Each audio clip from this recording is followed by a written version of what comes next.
कहते 14 सेंटीमीटर जो है एक व्यास वाले, तो व्यास हमको 14 दिया हुआ है, तो रेडियस यहां से बात करेंगे बाबू तो 14/2 मतलब आपका 7 सेंटीमीटर।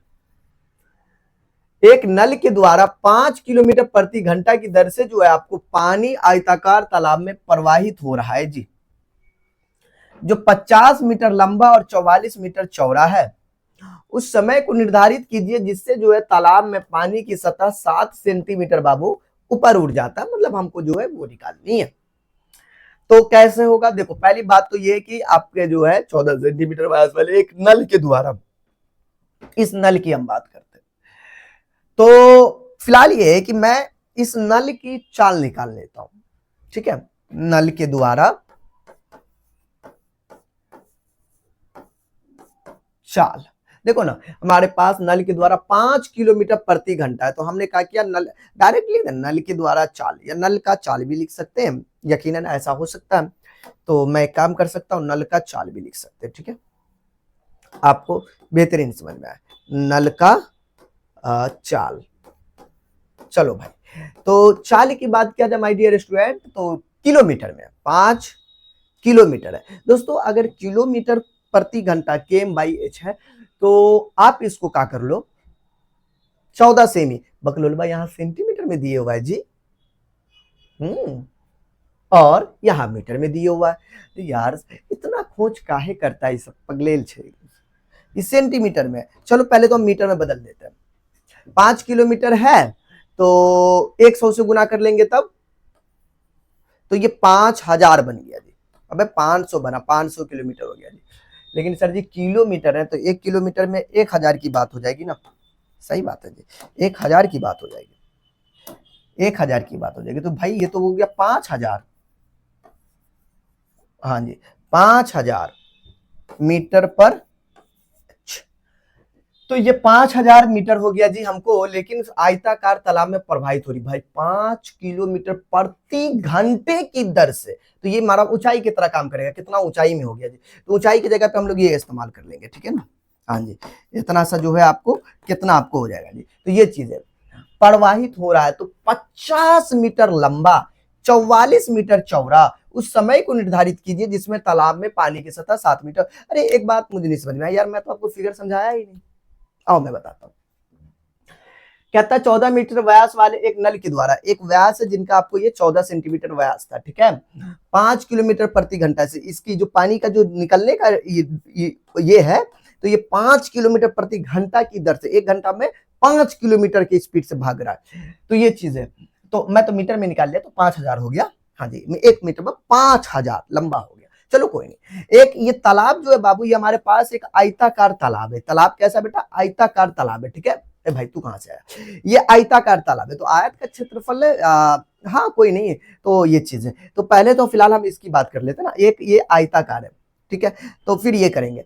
तो अब यहाँ पर ये आयत है, तो आयत की बात किया जाए, या फिर आयत एक तरीके का, ये घन आपके जैसा भी दिख रहा है, नहीं घन आपके जैसा भी आप क्या सकते हो, तो घन आपका आयतन भी निकाल ले सकते हैं, लंबाई गुने चौड़ाई गुने ऊंचाई भी कर सकते हैं। इसमें जो है आपको लंबाई दिया हुआ है, चौड़ाई भी आपको दिया हुआ, ऊंचाई नहीं दिया हुआ, लेकिन ये ऊंचाई आपका काम कर लेगा 7 मीटर ऊंचाई, दूसरी का सेंटीमीटर में। अरे का यार कितना हम लोग को चेंज करना पड़ता है, नहीं अजीब है, निकल गया ये। तो दोस्तों ये सब निकालने के बाद हम कर सकते हैं कि ये तो हो गया 5000 भाई, नल का चाल होगा तो ये बड़ा लंबा हो गया जी, तो हम लोग लिख लेते 1 घंटे में, 1 घंटे में जो है, 1 घंटे में जो दोस्तों ये जो तालाब है इसमें जो प्रवाहित होने वाले जल का धारा, प्रवाहित होने वाले जल का धारा, प्रवाहित होने वाले, हाँ ऊपरे का देख के चोरी कीजिए ना, होने वाले,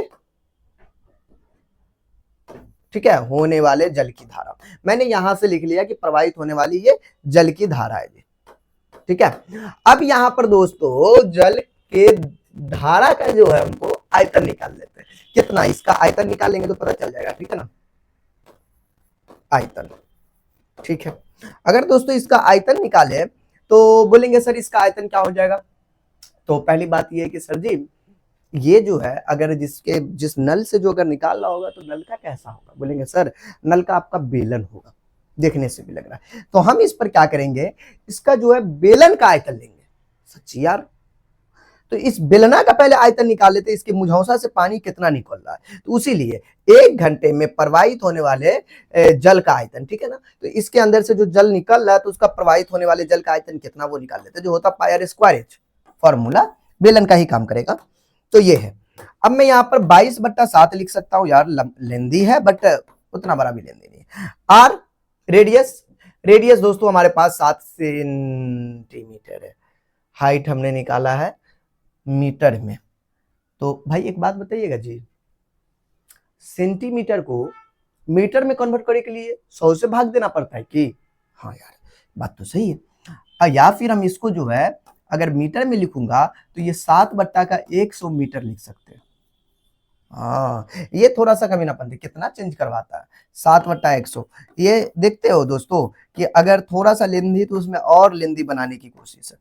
हाइट कितना, ऊंचाई का ये काम करेगा, क्योंकि नल का जो चाल है ना, क्योंकि हम नल की बात करें ना कितने से चाल से निकल रहा है, तो ये हमारे हाइट के लिए काम करेगा कि ये इतना स्पीड से निकल रहा है। यही पानी निकला होगा ना, यही पानी का जो होगा कितना हाइट ऊंचा होगा, तो इसी को हाइट की जगह पे हम लोग इस्तेमाल करेंगे, इसलिए इस्तेमाल कर रहे हैं।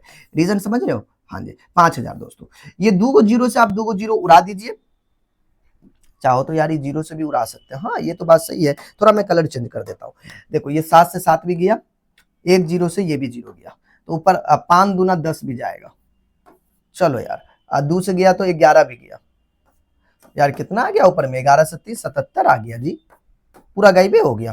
ठीक है, तो बाबू हमारे पास 1 घंटे में जो है, आपको 1 घंटे में जो इसके अंदर जो प्रवाहित होने वाली जल की धारा वो निकल गया जी। ठीक है। अब क्या करें, इस तालाब में जो पानी गिरा होगा ना जी, तो पहले तो पानी रहा होगा, ये बकलेलवा उठा कितना फीट? 1 feet, 2 feet, 4 feet. तो अब मैं क्या करता हूँ, जो तालाब में बढ़े पानी है उनका आयतन निकाल लेता हूँ। तालाब एक घनाभ के जैसा काम करेगा, तो घनाभ का आयतन ले लेंगे। ठीक है, नल लिया हूं ताकि ये एक पाइप जैसा था।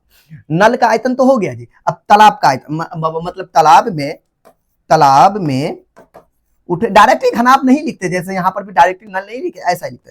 तालाब में उठे जल का आयतन, देख रहे हो, डायरेक्टली नहीं लिखे घनाभ, बट काम तो घनाभे जैसा कर रहा है ये। तो लंबाई चौड़ाई ऊंचाई दिया हुआ, देखो 50 44 दिया हुआ, ये भुतनी वाला यहाँ पर भी 7 सेंटीमीटर दिया हुआ, तो कोई नहीं, 7 को 7/100 कर देंगे तो मीटर में आ जाएगा। देखो ना बेटा, ये मीटर में है ना, तो हमको भी मीटर में बदलना पड़ता है। ये चीजें, ये थोड़ा सा बोले ना, 50 गुने का 44 था वो, गुरुजी एक बार देख लीजिएगा, 50 गुने का 44, 50 गुने का 44, ठीक है, गुने का 7/100। 100 क्यों? क्योंकि मीटर में हमने कन्वर्ट किया। यही ऊंचाई है, ऊंचाई यही, लंबाई चौड़ाई ऊंचाई लिखेगा ना, तो ऊंचाई वही है। 7 मीटर ऊपर उठ जाता है, सॉरी 7 सेंटीमीटर ऊपर उठ जाता है। सेंटीमीटर बोला हमने, मीटर में उठा दिया। ठीक रहे, ये चीज है। देखो 100 से ये गया, जा सॉरी, माफी चाहता हूँ। तो 50 दूना 100 ये गया जी, माफी उफी की जरूरत नहीं है। 2 से गया 22 गुने का इधर 7 बच गया, तो 22 गुने का 7 लिख दीजिए। देखिए ये सब चीज है, हमें चाहिए समय। तो ये नल से धारा निकल रहा था जी सर जी, ये वाली बात, उसका आयतन, और ये जो हमने निकाला ये तालाब में उठे जल का आयतन। तो क्यों ना दोस्तों हम लोग इस पे कुछ काम कर ले। ठीक है, तो ये हमारे पास जो है तालाब में कितना पानी गिरा है उसका तो समय निकालेंगे। तो तालाब में जो है जल का जो आयतन, उठे जल का आयतन से इस नल से जो निकला हुआ जल का आयतन, उससे हम लोग क्या कर सकते हैं, इसमें भाग लगा सकते हैं। मतलब हमारे पास 22 गुने का जो है 7 है, डिवाइडिंग ऑफ 77। ठीक है, 7 आपका गया, 11 दूना आपका 22 कटा। आपके मन में होगा ये 2 घंटा आपको निकल गया समय, ठीक है ना, घंटे में हम लोग निकाल लेते। तो दोस्तों एक बात नहीं समझ में आया, सर आप जो है इतने बड़े के काबिल कैसे हो गए कि आप इस तालाब के उठे जल का आयतन जो है आपने ऊपर डाला, जबकि वो आपको नीचे डाला नहीं, मतलब उसकी बात कर रहे थे, क्यों आपने ऐसा किया? इसको भी तो ऊपर हम लोग डाल सकते थे। देखो रीजन ये है दोस्तों, यहाँ पर आपको थोड़ी सी समझने की जरूरत है, थोड़ा सा मैटर थोड़ा गंभीर है, बट समझ जाइएगा। पहली